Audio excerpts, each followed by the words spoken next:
کراچی کی گھنی آبادی میں جہاں زندگی کی رفتار کبھی تھکتی نہیں تھی، ایک پرانا محلہ تھا جس کا نام کالا پل تھا۔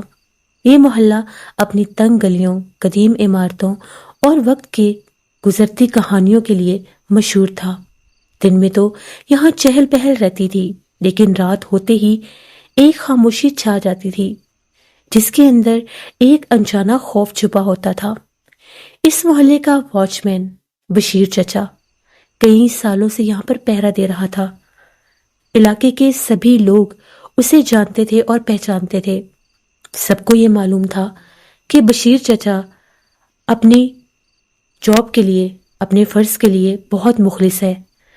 ہم لوگ اپنے گھروں میں سکون کی نیند سو سکتے ہیں کیونکہ ہمارے علاقے کی ان گلیوں میں بشیر چچا رات کو پہرا دیتا ہے۔ اس کی عمر 50 کے قریب تھی اور اس کے چہرے پر وقت کے اور تجربے کی لکیریں نمایاں تھیں۔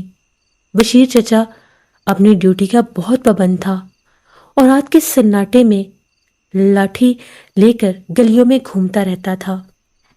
کئی راتوں سے بشیر چچا نے ایک عجیب و غریب چیز محسوس کرنا شروع کر دی تھی۔ اکثر آدھی رات کے بعد جب چاند بادلوں میں چھپ جایا کرتا تھا، گلیوں میں بہت زیادہ گہرا اندھیرا ہوتا تھا، اسے ایک پرسرار عورت کا سایہ نظر آتا تھا، اور وہ عورت ہمیشہ اسے ایک اندھیری گلی میں ایک موڑ پر کھڑی نظر آتی تھی جہاں سڑک کی روشنی بھی بہت مدھم اور بہت مشکل تک پہنچتی تھی۔ اس کا لباس ہمیشہ سے سیاہی کلر کا ہوتا تھا اور چہرہ اندھیرے میں چھپا رہتا تھا۔ پہلے پہلے بشیر چچا نے سوچا کہ شاید اس کی آنکھوں کا دھوکہ ہے، شاید وہاں پر اندھیرا اتنا زیادہ ہوتا ہے کہ مجھے ایسا محسوس ہوتا ہے کہ وہاں پر کوئی وجود کھڑا ہے۔ بشیر چچا کئی بار اس اندھیری گلی کے موڑ کی طرف جانا چاہتا تھا، لیکن جب بھی وہ قدم اس طرف بڑھاتا تھا تو اسے ایک عجیب سی آہٹ اور آواز اپنے پیچھے محسوس ہوتی تھی، تو بشیر چچا کے بڑھتے ہوئے قدم وہیں پر تھم جاتے تھے اور وہ وہاں جانے کے بجائے فوراً سے پلٹ کر پیچھے دیکھتا تھا، لیکن پیچھے بھی کوئی نہیں ہوتا تھا۔ پھر بشیر چچا اس آہٹ کے تعاقب میں چل نکلتا تھا جو اسے اپنے پیچھے سے سنائی دیتی تھی۔ اس طرح بشیر چچا چاہ کر بھی کبھی اس اندھیری گلی کے اس نکڑ تک پہنچ ہی نہیں پاتا تھا جہاں پر اسے وہ ایک عورت نما وجود، وہ پرسرار عورت کھڑی محسوس ہوتی تھی۔ وقت گزرتا گیا۔ بشیر چچا اکثر علاقے کے محلے کے لوگوں سے بھی اس بات کا ذکر کیا کرتا تھا کہ وہ جو گلی ہے جہاں پر کوئی لائٹ نہیں جل سکتی، وہاں کے ایک کونے پر مجھے رات کے وقت ایک وجود نظر آتا ہے، ایک سیاہ کلر کا وجود جو اندھیرے میں ڈوبا ہوتا ہے۔ اس کا چہرہ بھی نظر نہیں آ رہا ہوتا، ایسا ہی محسوس ہوتا ہے کہ جس طرح سے کوئی پرچھائی کھڑی ہے۔ میں کئی بار ادھر جانے کی کوشش کرتا ہوں، لیکن جیسے ہی وہاں پر بڑھنے لگتا ہوں مجھے کوئی آہٹ سنائی دیتی ہے اور میں رک جاتا ہوں۔ علاقے کے لوگ کہنے لگے، شاید آپ کا وہم ہو، یہ بات تو ٹھیک ہے، اس گلی میں ہر وقت اندھیرا ہی رہتا ہے، کوئی چاہ کر بھی اس گلی کی طرف نہیں جاتا رات کے وقت۔ سننے میں آیا ہے کہ کوئی الیکٹریسٹی کا پرابلم ہے، وہاں پر رات کے وقت کوئی روشنی نہیں جل سکتی، جتنی بار وہاں پر اسٹریٹ لائٹ لگائی گئی ہے وہ فیوز ہو جاتی ہے، اور ان کے پاس اس گلی کے کونے پر جو آس پاس کے گھر ہیں وہاں پر بھی کوئی روشنی نہیں دکھتی۔ جو بھی لوگ باہر بلب لگاتے ہیں، لائٹ لگاتے ہیں، وہ بلاسٹ ہو جاتا ہے، پھٹ جاتا ہے، ٹوٹ جاتا ہے۔ پتہ نہیں ایسا کیا معاملہ ہے وہاں پر۔ وقت کی رفتار یوں ہی چلتی رہی، بشیر چچا اپنی ڈیوٹی یوں ہی نبھاتا رہا۔ پھر جب یہ سلسلہ مسلسل جاری رہا تو اس کے دل میں ایک خوف گھر کرنے لگا۔ عورت ہمیشہ ایک ہی جگہ کھڑی ہوتی تھی، کئی بار اس کے بعد بھی بشیر چچا اس عورت کو دیکھ چکا تھا۔ ایک رات تو بشیر چچا نے ٹارچ کی روشنی میں باقاعدہ ایک عورت کا وجود دیکھا، لیکن حیرت انگیز بات یہ تھی، نہ وہ چلتی تھی نہ ہلتی تھی، بس ایسے لگتا تھا کہ اسے کھڑی ہو کر گھورتی ہی رہتی ہے۔ ایک رات تو بشیر چچا نے ہمت کی اور کہا کہ چاہے کچھ بھی ہو جائے آج تو میں اس طرف ضرور جاؤں گا۔ بشیر چچا نے ہمت کر کے اس طرف جانے کی کوشش کی، لیکن جیسے ہی وہ اپنے قدم اس طرف بڑھا رہا تھا، عورت پلک جھپکتے غائب ہو گئی۔ اب یہ بشیر چچا کا وہم نہیں تھا، وہ ٹارچ آن کر کے ادھر ہی دیکھ رہے تھے، لیکن وہ عورت غائب ہو گئی۔ تو بشیر چچا کہنے لگے، کہاں گئی؟ میں نے ابھی یہاں پر ایک عورت کا وجود دیکھا تھا، اس رات کی تاریکی میں وہ کہاں گم ہو گئی؟ نہ تو وہ کہیں ہلی اور نہ ہی کہیں بھاگی، پھر کہاں چلی گئی؟ بشیر چچا کے رونگٹے کھڑے ہو گئے اور ایک انجانے خوف نے ان کے دل کی دھڑکن بہت تیز کر دی۔ بشیر چچا فوراً سے وہاں سے واپس ہٹائے اور پلٹ کر اس گلی کی طرف اس رات تو نہیں دیکھا، باقی علاقے میں اپنا پہرا دیتے رہے۔ اگلی رات پھر سے وہی اندھیرا، پھر سے وہی سنسان گلیاں، پھر سے وہی بشیر چچا، اور پھر سے وہی بشیر چچا کی ایک کاوش کہ وہ عورت کون ہے جو رات کے اس اندھیرے میں وہاں پر کھڑی ہوتی ہے۔ آج پھر مخصوص ٹائم پر جب بشیر چچا نے وہاں پر دیکھا تو وہ وہیں پر کھڑی تھی، اسی روپ میں، نہ ہلتی نہ جھکتی، ایسے لگتا تھا جیسے کوئی پتھر کی مورتی کھڑی ہو۔ اسی طرح سے وقت گزرتا گیا۔ ایک رات بارش ہو رہی تھی اور ٹھنڈی ہوا چل رہی تھی۔ بشیر چچا اپنی چھتری سنبھالے گلیوں میں گھوم رہا تھا۔ اسے عجیب سی سرگوشیاں سنائی دے رہی تھیں، جیسے کوئی اس کے قریب سے گزر کر گیا ہو۔ جب وہ اس پرانی اندھیری گلی کے موڑ پر پہنچا تو اس نے دیکھا کہ وہ عورت اس کی طرف ہی پیٹ کر کے کھڑی ہوئی تھی۔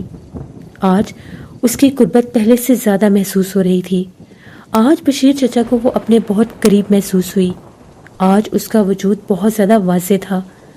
بشیر چچا نے ہمت کی اور اس سے مخاطب ہونے کی کوشش کرنے لگے۔ بشیر چچا نے اپنے دھڑکتے دل سے اس کو پکار ڈالا اور کہا کہ تم کون ہو؟ بشیر چچا نے اسی وقت اپنی لاٹھی بہت مضبوطی سے پکڑ لی اور دھیمی سی آواز میں دوبارہ پوچھا، کون ہو تم اور تمہیں کیا چاہیے؟ میں تمہیں ہر رات یہاں پر دیکھتا ہوں، تم کون ہو؟ پہلے تو کوئی حرکت نہیں ہوئی، وہ پتھر کی مورتی بنے وہیں پر کھڑی رہی۔ عورت نے پھر آہستہ سے اپنی گردن گھما کر بشیر چچا کی طرف دیکھا۔ اس کا چہرہ ابھی بھی اندھیرے میں تھا، لیکن بشیر چچا کو لگا جیسے ایک لمحے کے لیے اس عورت کی آنکھیں چمکی تھیں۔ اس کی آنکھیں غیر انسانی تھیں اور چہرے کے اوپر ایک بہت بھیانک کالے رنگ کا اندھیرا تھا۔ صرف اس کالے اندھیرے میں وہ دو چمکتی آنکھیں ہی تھیں۔ بشیر چچا کی ریڑھ کی ہڈی میں ایک سرد لہر دوڑ اٹھی اور ایک لمحے کے لیے انہیں اپنا جسم پتھر کا محسوس ہوا۔ بشیر چچا بہت ڈر گئے۔ دیکھتے ہی دیکھتے اس عورت کا وجود ہوا میں تحویل ہونے لگا اور وہ غائب ہو گئی، ایک کالے رنگ کا دھواں بن کے۔ بشیر چچا جہاں کھڑے تھے وہیں سن ہو کر کھڑے رہے۔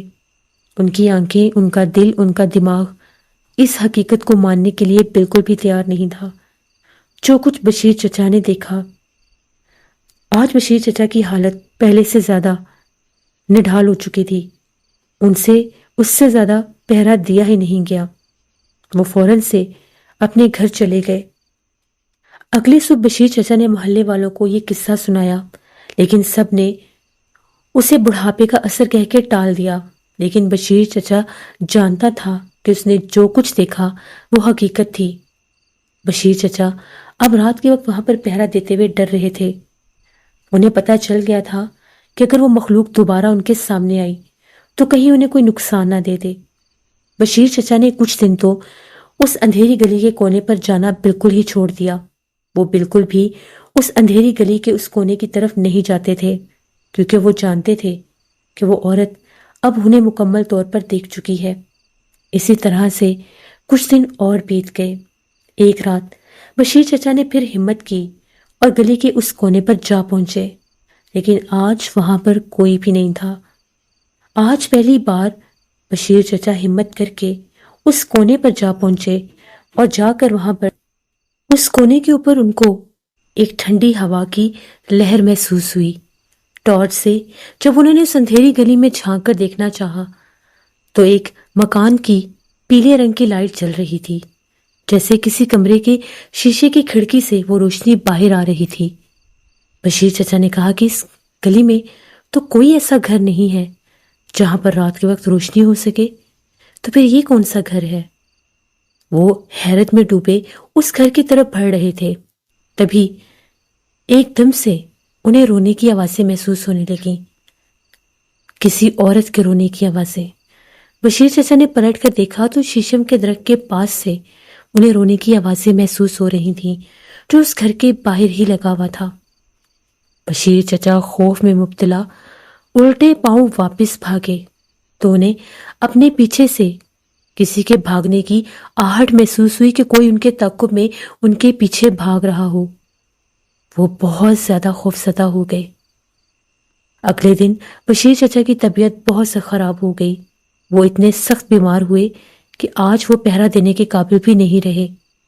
وہ اپنے اس پرانے مکان میں سو رہے تھے۔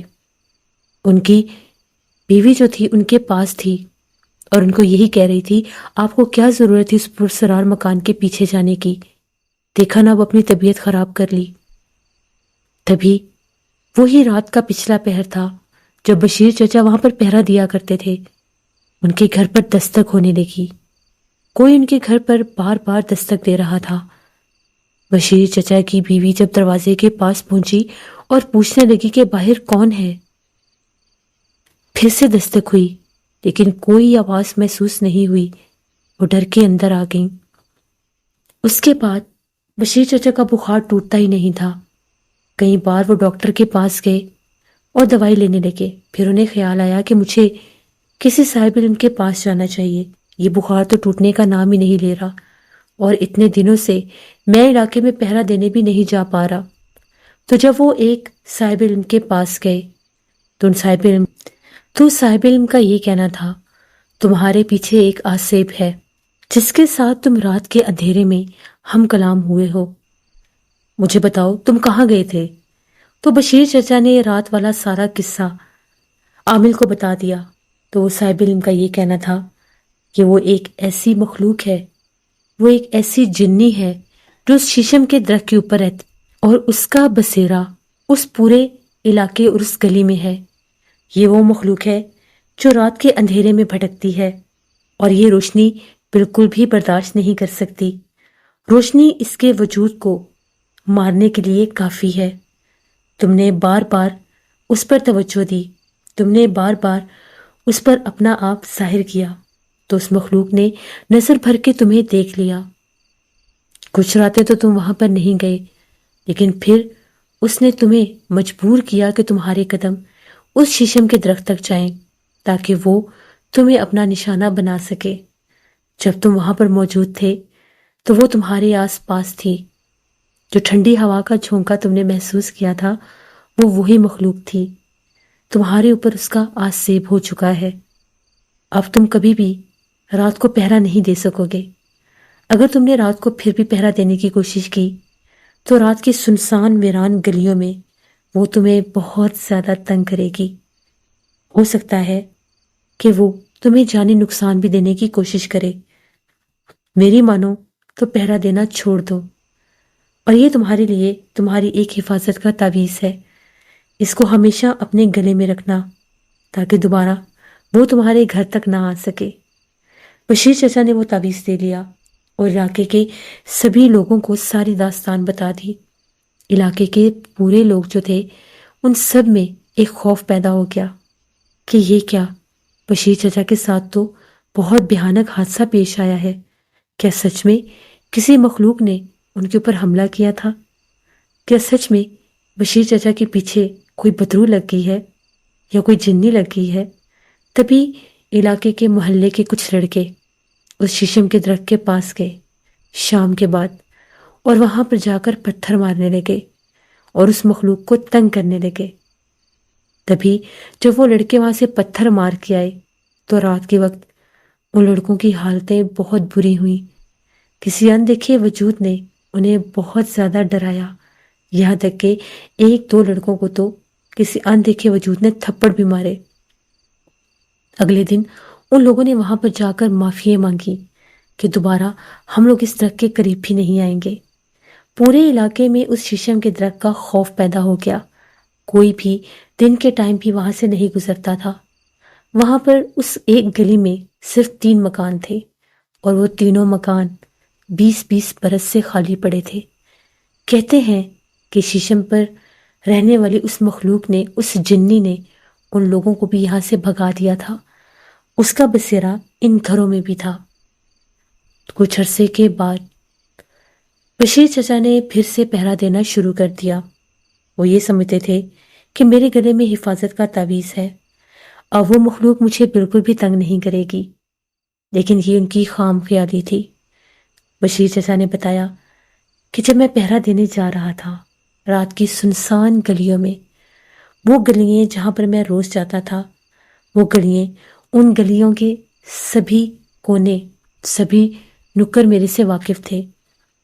ان گلیوں کے سبھی ذرے میرے سے واقف تھے، جہاں پر میں 50 برس سے پہرا دے رہا تھا۔ لیکن آج کی رات بہت مختلف تھی۔ آج تو میرے پیچھے مسلسل کوئی دوڑ رہا تھا، کوئی بھاگ رہا تھا، کوئی آہٹ میرے تعقب میں تھی، لیکن پلٹ کر دیکھنے پر کوئی بھی نہیں ہوتا تھا۔ پھر میں نے اس گلی کی اس نکڑ پر ایک بھیانک منظر دیکھا، جس کے بعد کبھی بھی زندگی میں دوبارہ پہرا نہیں دے سکا۔ بشیر چچا جب اپنی لاٹھی لیے اسی گلی کی طرف بڑھ رہے تھے جس گلی کے کونے پر انہیں وہ شیشم پر رہنے والی نظر آتی تھی، بشیر چچا کی آنکھوں نے کیا دیکھا کہ اس گلی کے کونے پر بھی بشیر چچا ہی کھڑے ہیں۔ وہی عمر، وہی رنگ روپ، وہی لباس، وہی لاٹھی اور وہی بشیر چچا، لیکن چہرہ ایسا جس طرح سے کسی مردے کا ہوتا ہے، سفید آنکھیں۔ بشیر چچا نے جب وہاں پر کھڑے ہو کر غور کیا تو ان کی ہی پرچھائی نے پلٹ کر ان کی طرف دیکھا۔ ان کی آنکھیں کھلی کی کھلی رہ گئیں۔ ان کی یہ خوفناک چیخ گونجی، وہ وہیں گرے اور بے ہوش ہو گئے۔ جب صبح ہوئی تو لوگوں نے انہیں گلی کے کونے پر بے ہوش پایا۔ سب ڈر گئے کہ شاید بشیر چچا کو کچھ ہو گیا ہے۔ انہیں فوراً سے ہاسپٹل لے کر گئے۔ ڈاکٹرز نے کہا کہ یہ بہت گہرے خوف سے گزرے ہیں، خوف کے مارے یہ بے ہوش ہو گئے ہیں، کچھ ٹائم کے بعد انہیں ہوش آ جائے گا۔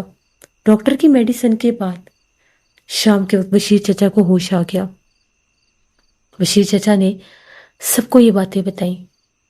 بشیر چچا نے پہرا دینا تو چھوڑ دیا، لیکن ہمیشہ ہمیشہ کے لیے ان کا ذہنی توازن پلٹ گیا۔ ان کے گھر والے بتاتے تھے کہ وہ اکیلے بیٹھ کر گھنٹوں کسی سے باتیں کرتے رہتے تھے۔ وہ اتنا بولتے تھے کہ چپ ہونے کا نام ہی نہیں لیتے تھے۔ تقریباً 41 دن کے بعد بشیر چچا کی موت ہو گئی۔ کہتے ہیں کہ شیشم کا وہ آسیب بشیر چچا کو اپنے ساتھ لے گیا۔ یہ ایک کہانی تھی کراچی کے اس پرانے محلے کی، سنی گلیوں کی، جہاں پر کبھی بشیر چچا کے قدم چلا کرتے تھے۔